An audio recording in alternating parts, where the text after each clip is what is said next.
નમસ્કાર દર્શક મિત્રો, હું છું એન્જલ પોબારુ. આપ જોઈ રહ્યા છો અતરંગી ન્યૂઝ તલોદ સાબરકાંઠાથી.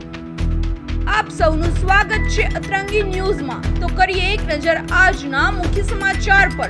તલોદ ખાતે મહેશ્વરી સમાજ દ્વારા સાંસ્કૃતિક કાર્યક્રમ લગ્ન ગીતો અલ્પાહારનું પણ આયોજન કરવામાં આવ્યું.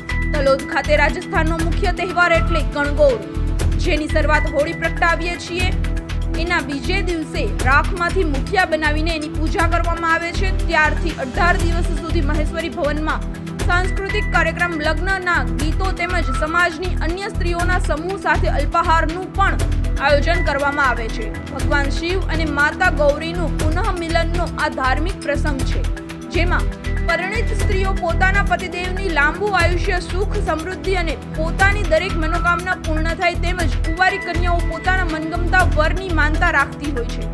ગણગૌર તહેવાર મુખ્યત્વે રાજસ્થાન અને મધ્યપ્રદેશનો મુખ્ય તહેવાર હોવાથી રાજસ્થાનની સંસ્કૃતિ, આસ્થા તેમજ પારિવારિક સૌહાર્દનું પ્રતીક એટલે કે ગણગૌર, જે દરમિયાન સ્ત્રીઓ ચોથ, આઠમ અને દશમના દિવસે બેડલા લઈને રંગબેરંગી પરિધાન, આભૂષણ પહેરીને ગામના મંદિરોમાં ઢોલ નગારા સાથે જતી હોય છે અને ચૈત્ર માસની શુક્લ પક્ષના ત્રીજના દિવસે ભગવાન ઈશ્વરજીનો વરઘોડો ધામધૂમથી નીકળી માતા ગવરજીના યજમાનની ઘરે જઈને પંડિતજી દ્વારા શાસ્ત્રોક્ત લગ્ન વિધિ સંપન્ન કરવામાં આવે છે.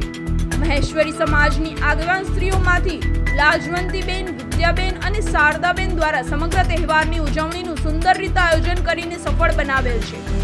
મહેશ્વરી સમાજ તલોદના પ્રમુખ સુરેશભાઈ ચાંડક તેમજ સેક્રેટરી રમેશભાઈ શારદા ગણગૌર માતાના પાવન પર્વ પર સમાજના દરેક વડીલોને સુખ, શાંતિ, સમૃદ્ધિ, ભાઈચારો તેમજ સંગઠનની ભાવનાની શુભેચ્છાઓ પાઠવી હતી. આપ બન્યા રહો મારી સાથે. હું છું એન્જલ પોબારુ, અતરંગી ન્યૂઝમાંથી, તલોદ સાબરકાંઠાથી. વધુ સમાચારો જોવા માટે જોડાયેલા રહો અતરંગી ન્યૂઝમાં. લાઈક કરો, શેર કરો, સબસ્ક્રાઇબ કરો અતરંગી ન્યૂઝ.